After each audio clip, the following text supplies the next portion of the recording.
Trolley's here, everyone. I was beginning to wonder whether David was going to deliver. David Jacobs' Memorial Trolley is back again. Yeah. What do we select from our drinks trolley today? Well, I'm very fickle, and I got given a weekly planner today from Budvar. So why not have a nice cold Budvar as your nice cold lager? This is the way promotion is supposed to work. It definitely works like that. We send you a calendar. Oh my goodness! You're a cheap date, Why not? Susie. Cheap date. Dear.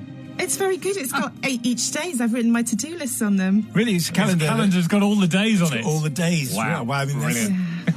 If only. All right, then. If only my calendar. Oh, it does. Oh, It does. all 12 months. Imagine. Today's confession comes from John. John, thank you for this tale. Father Simon and the General Assembly of Acolytes. Many years ago, I was working for a car dealership. We sold a famous brand of car, which shall remain nameless, reassuring for your producer. Yeah. Needless to say, these cars were half decent. Had 4 wheels, seats, brakes, and everything. Wow. You can hear John now in full salesman mode. Yeah. Yeah, that's right. Calendar with every day, a car with tyres. All the wheels. For an extra few quid, you could have shiny paint, leather seats, and heated mirrors. For even more quid, you could have a sunroof, shiny tyres, a radio with all the latest stations on, a first aid kit, and a dangly air freshener. These are the extras. Okay. I mean, you're not doing a very good job, John, at this point, I don't think. Though a dangly air freshener does make a difference. No, I don't think we want a dangly air freshener, do we? It makes the Why car not? smell better. It always smells awful. Okay, we'll sell. We don't want a dangly air freshener. Thanks, John. Anyway, you should know, Father Simon and team, that I dressed in the latest clothes so that I could cut a dash around the showroom and everyone would realise I was as stylish as the cars I was selling. I was quite the salesman, and I prided myself in being able to sell anything to anybody. I was Salesman of the Month for 5 of the last 12 months. John doesn't tell us how many salesmen there are, but anyway, let's assume that there are lots. Most of our customers were extremely wise and happy to be purchasing a very fine automobile, complete with 4 wheels, seats, brakes, and everything. Yeah, all of them. Wow. But we had a customer who would come in week after week, after week, after week, complaining about his remote control key fob. This was Mr. Wilson. I had sold him his car, a very nice model. We'd gone through everything together, and everything was working, including the remote control key fob. No, it doesn't work, he would say, in his slightly 1950s, I've got a style guide here, in his slightly 1950s RP Southern English, easy-to-mimic style voice. Okay. Almost tailor-made for you, this really, isn't it? Absolutely. Wow.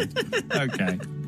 Well, let's see, shall we, says I in my accent-free, but so I'm told rather captivating voice. I pressed the green button on the fob. Pop went the lock. I pressed the red button on the fob. Clunk went the lock. You see, Mr. Wilson, all good here. Are you sure you're using the key fob correctly? Mr. Wilson went beetroot. Are you suggesting, young fella, my lad, that I don't know how to use a key fob, as you call it? Yes. That was, of course, precisely what I was suggesting, but I didn't want to insult a customer. No, I said, of course not. But when you're using top-of-the-range equipment, subtle changes in, and here I was making things up, in atmospherics in the ionosphere can make a huge difference. I see, said Mr. Wilson. You need, I continued, to be close enough, obviously, and make sure you're pointing it at your engine. Maybe this was unnecessary information, as he gave me a withering stare. But all of us in the dealership suspected that it was indeed user error. We could never fault his car once, every time he brought it in. My suspicions grew that he was just not listening to me, something I think about with my family as well. We ran through everything, time after time, and yet he would continue to return to my garage with his wretched key fob. One day I happened to drive past this customer's house. I made an observation, and a plan formed in my head. The next time he came in, complaining that the key was not working, I went through the same checklist, but added this. Do you, by any chance, Mr. Wilson, have solar panels anywhere near your house? I said this knowing that the answer was yes, because I'd seen them on his roof and his neighbour's roof. Why, yes, of course, he said. It's very important. It's our contribution to things. Contribution? Well, of course, I said, and quite right too. We all have to do our bit. But unfortunately, according to the latest research, the shortwave patterns produced by only the highest quality solar panels can bounce around some housing and interfere with the infrared and ultraviolet around your car. Do you have high-end solar panels? Only the best. Yes. That's actually the next 3 words. Really? Only the best, he said. That'll be it then, I said. The frequency of the key and the frequencies of the panels and the solar energy being generated are precisely the problem. False readings and signals, I'm afraid. If you try shielding the keys in tin foil, that may well help. Wow. Believe it or not, Father Simon, I never heard from him again. My conscience is now clear. Yours, John. Wow. Okay. So, what do we learn from that? We learn that obviously being a car salesman is a tough job. But also, if you wrap your keys in foil, it makes the infrared and the ultraviolet bounce off the ionosphere in a way that means the key fob is going to work. Yeah. Anyway, John's conscience is clear, but is he going to get forgiven? Sister Susie? Well, John, I don't know how true the tinfoil is, but do you know what? It made me laugh, and I also love the accents. And I think that man sounded really annoying, so I'm going to forgive you.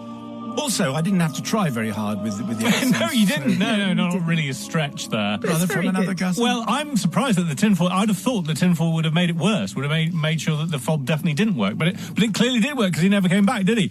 I would maintain key fobs are one of those things that are supposed to make things better, and they always make things worse. And here is my prediction for the future. Very soon we are all going to be driving cars where you put a key into the thing and start the car. That's how it's going to be. Right. Mark my words, 10 years' time, no one's going to have key fobs anymore because they're more trouble than they're worth.